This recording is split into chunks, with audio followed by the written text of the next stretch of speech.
సంస్థ సిగ్గులంచలేకుండా బ్రిటిష్ వాళ్ళు మనం పరిపాలిస్తా ఉంటే ఒక్కరోజు కూడా పోరాటం చేయకుండా కూర్చున్నటువంటి సంస్థ ఇవాళ దేశభక్తి అంటే ఏమిటి, దేశం అంటే ఏమిటి, జాతీయవాదం అంటే ఏంటి, ఎవడు శత్రువు ఎవడు మిత్రుడు చెప్తా ఉంది.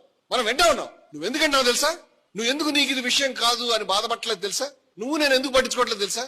నువ్వు నేను ముస్లింస్ కాదు కాబట్టి. నువ్వు ముస్లిం అయి ఉంటే నీ గుండె మండుతుంది. నువ్వు ముస్లిం అయి ఉంటే, నువ్వు కూడా దాడికి గురై ఉంటే, గుజరాత్ లో నీ పిల్లల్ని చంపేసి ఉంటే, కుటుంబాల అందరిని చంపేసి ఆడ మనిషిని రేప్ చేసిన తర్వాత, పసిపిల్లల్ని బండకేసి బాది సామూహికంగా రేప్ చేసిన తర్వాత బయటకు వచ్చిన వాళ్ళకి తిలకం దిద్ది జై శ్రీరామ్ అనేవాడిని ఏమనాలి? అంటావా జాతీయవాదిని? గౌరీ లంకేష్ ఒక ఆడ మనిషి, ఆవిడ జర్నలిస్ట్, ఆవిడని చంపేసినటువంటి వాడికి బెయిల్ వస్తే ఆడికి తిలకం దిద్ది ఆరతలు ఇచ్చి జై శ్రీరామ్ అనేవాడిని ఏమంటావు? కతువాలో పసిపాపని, చిన్న పసిపాప 6 ఏళ్ల పసిపాపని ఒక దేవాలయంలో సిగ్గుపడాల్సిన విషయం. మతం గురించి బ్లడ్ బాయిల్ అవ్వాలి. ఆ అమ్మాయిని ఆలయంలో ఒక చోట బంధించి రోజుల తరబడి ఆ అమ్మాయిని రేప్ చేసి పసిపాపని ఇంకెవరెవరికి చెప్పి ఇక్కడ పిల్ల ఉంది అని ఎవరెవరిని రహస్యంగా రప్పించుకుని మరి ఆ అమ్మాయిని రేప్ చేయించి చివరికి ఆ అమ్మాయిని చంపేశారు. ఆ నేరం బయటకు వచ్చి వాళ్ళని అరెస్ట్ చేసినప్పుడు వాళ్ళకి అనుకూలంగా మద్దతు ఇచ్చి జై శ్రీరామ్ అనేవాడిని ఏమంటావు? జాతీయవాది అంటావా? నీ కూతురు అయితే అట్లాగ అంటావా? ఎక్కడికి వెళ్తున్నాం మనం? నువ్వు ముస్లిం కాదు కాబట్టి కంఫర్టబుల్ ఉంటావు, నువ్వు దళితుడు కాదు కాబట్టి కంఫర్టబుల్ ఉంటావు, నువ్వు అమ్మాయి కాదు కాబట్టి పురుషుడు కాబట్టి కంఫర్టబుల్ ఉంటావు, నువ్వు అది కాదు కాబట్టి నీ కెరీర్ గురించి ఆలోచిస్తున్నావు, అది కాదు కాబట్టి నీ ఉద్యోగం చేసుకోవాలనుకుంటావు. అంతే కదా?